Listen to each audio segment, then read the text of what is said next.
Kõik teadsid, et see on võimatu, kuni tuli keegi nii-öelda rumal, kes seda ei teadnud ja tegi selle ära.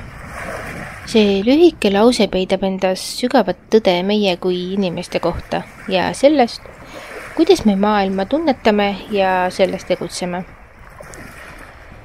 Sageli usume, et kui kõik arvavad midagi võimatuks, siis see ka tõepoolest nii on.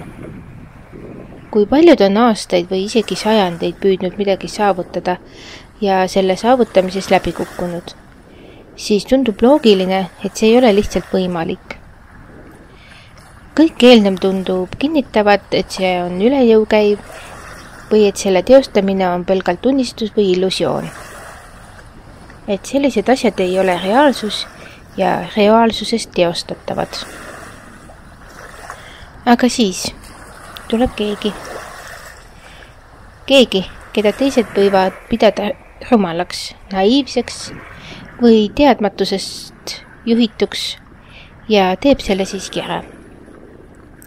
Just see nii-öelda rumal, kes ei teadnud, et midagi on võimatu, ei kartnud proovida ega lasknud end hirmudel takistada.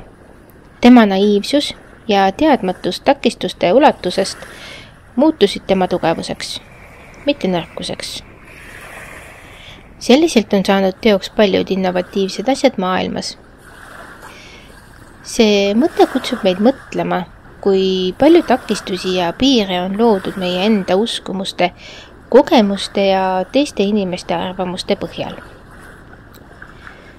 Kui me juba ette teame, et miski on võimatu, siis me tõmbame enda ees kinni kõik uksed, mis võiksid meid potentsiaalselt tulemuseni viia ja loobume proovimast. Kuid just proovimine, isegi kui maailm ütleb, et ei saa, on see, mis viib uuenduste ja edusammudeni. See viib meid innovatsiooni ja muutusteni. Ajalugu on täis selliseid näiteid. Näiteid, kuidas inimesed on nihutanud piire. Piire selles osas, mida peeti võimalikuks ja mida võimatuks. Esimesed õhusõitjad, esimesed inimesed kosmoses, leiutised nagu elekter, telefon, raadio, internet ja paljud teised suured läbimurded on tundunud alguses võimatuna.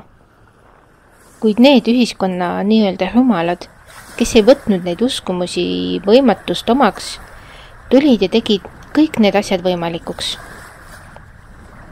Neil polnud hirmu ebaõnnestumise ees ega kahtlust oma võimetes.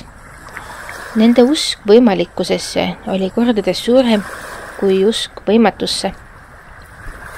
Samas on selles mõttes ka sügav õpetus. Vahel võib just teadmatus või piiritu usk iseendasse viia suuremate tulemusteni kui kogemuste ja hirmudega piiratud meel. See ei tähenda, et teadmatus oleks alati hea, kuid vahel takistab liigse kogemuse ja skeptitismi koormus meid riskimast ja proovimast uusi asju.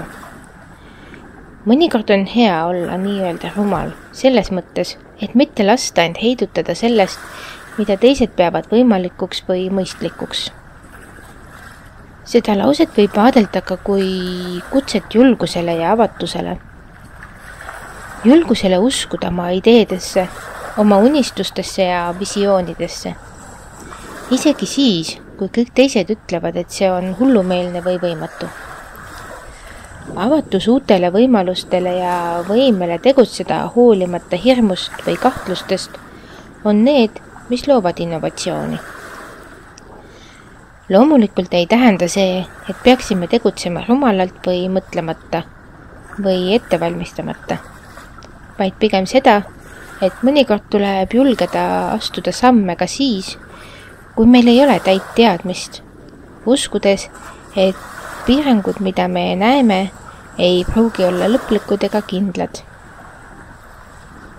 Lõppkokkuvõttes on see lause meeldetuletus, et maailm liigub edasi tänu sellele, kes julgevad eirata võimatut, kes näevad võimalusi seal, kus teised näevad takistusi ja kes lihtsalt teevad ära selle, mida kõik teised pidasid võimatuks. just tänu nendele nii-öelda rumalatele on maailm täna selline koht, kus kõik pole lihtsalt võimalik, vaid reaalsus, mis pidevalt muutub ja areneb. Seega, ärgem kartke olla nii-öelda rumalad ja uskuda, et suudame rohkem, kui keegi ette kujutab. Aitäh kuulamast ja järgmiste kohtumisteni!